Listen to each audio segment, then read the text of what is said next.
Welcome to the Freddy Fazbear virtual experience. Use the console in front of you to navigate the menu and pick one of the frightening experiences available.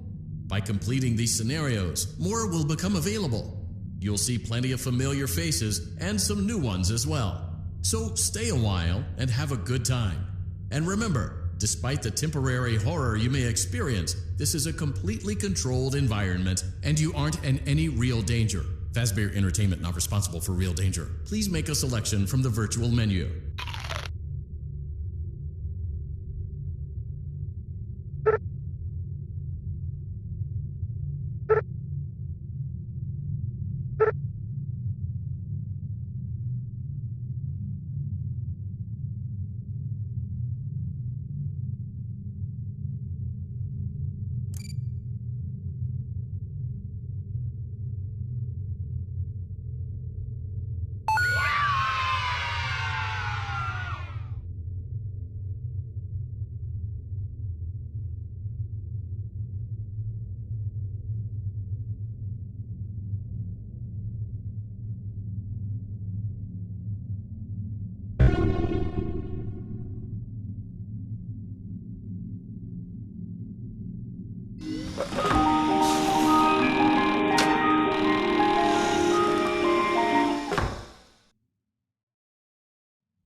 For you to help you get settled in on your first night.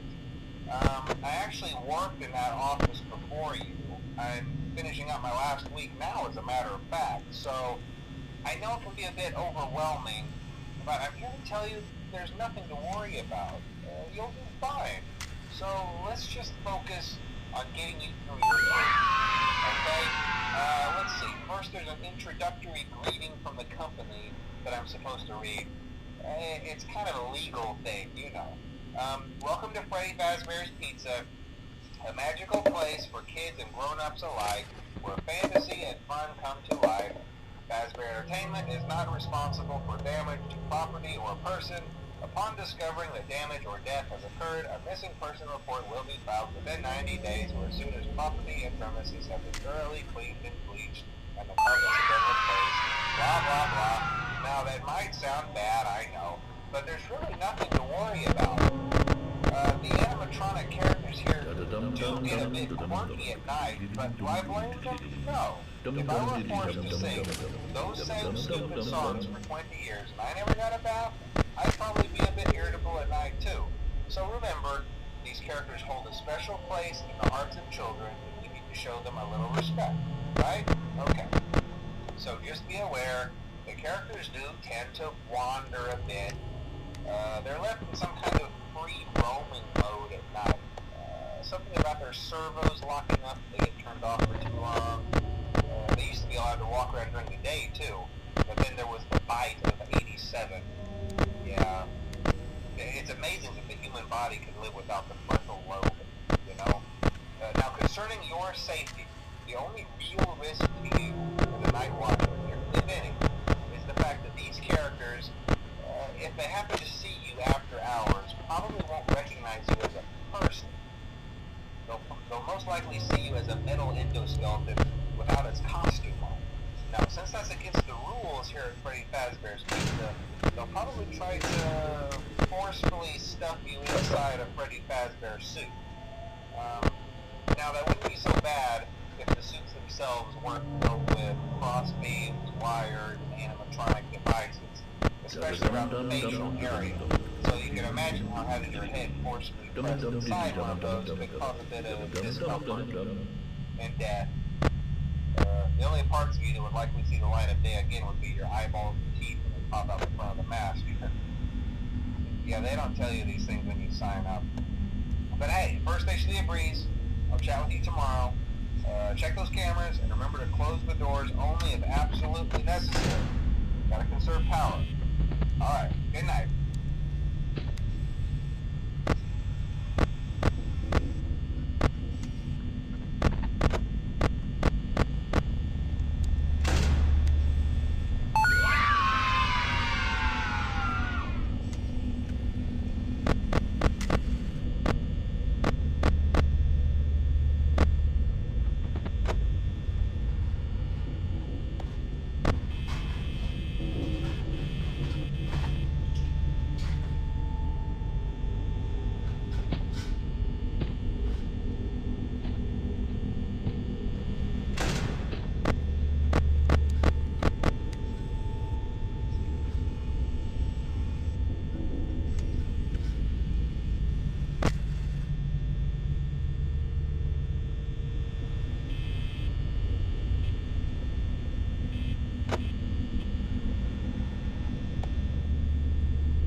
We hope you're enjoying the Fazbear virtual experience.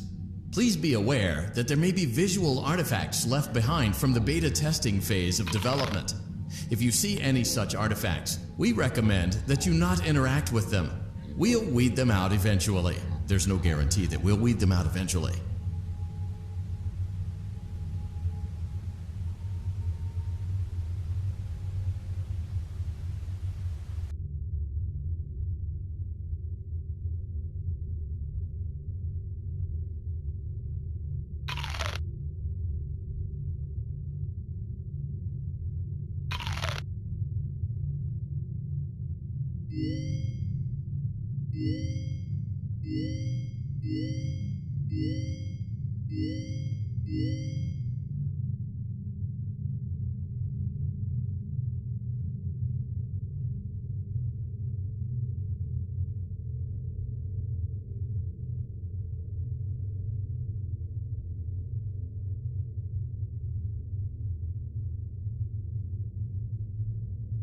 Hey,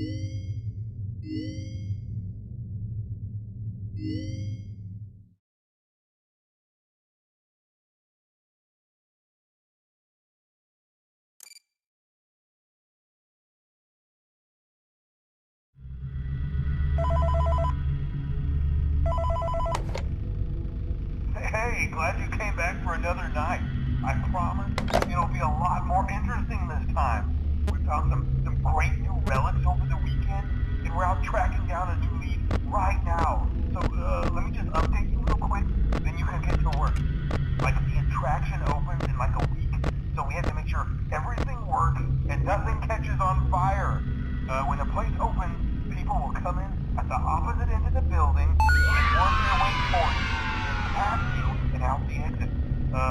Yeah, you've officially become part of the attraction. You'll be starring as a security guard. So not only will you be monitoring the people on the camera as they pass through, you know, to make sure no one steals anything or fakes out in the corner, but you'll also be a part of the show. It'll make it feel really authentic, I think. Now let me tell you about what's new. We found another set of drawings, always nice, and a foxy head, which we think could be authentic. Then again, it might just be another crappy cosplay. And we found a desk fan, very old school, metal though. So watch the fingers. Right now the place is basically just, you know, flashing lights and spooky props. I honestly thought we'd have more by now. If we don't have something really cool by next week, then we may have to suit you up in a furry suit and make you walk around saying, boo. But, you know, like I said, we're trying to track down a good lead right now. Some guy who helped design one of the buildings says it was like an extra room that got boarded up, or something like that. So, we're gonna take a peek and see what we can find. For now, just get comfortable with the new setup. You can check the security cameras over to your right with the click of that blue button. You can toggle between the hall cams and the vent cams. Then over to your far left, you can flip up your maintenance panel. You know, use this to reboot any systems that may go offline. In trying to make the place feel vintage, we may have overdone it a bit. Some of this equipment is barely functional. Yeah, I wasn't joking about the fire. That's a real risk. The most important thing you want to watch for is the ventilation. Look, this place will give you the spooks, man, and if you let that ventilation go offline, then you'll start seeing some crazy stuff, man. Keep that air flowing. Okay, keep an eye on things, and we'll try to have something new for you tomorrow night.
You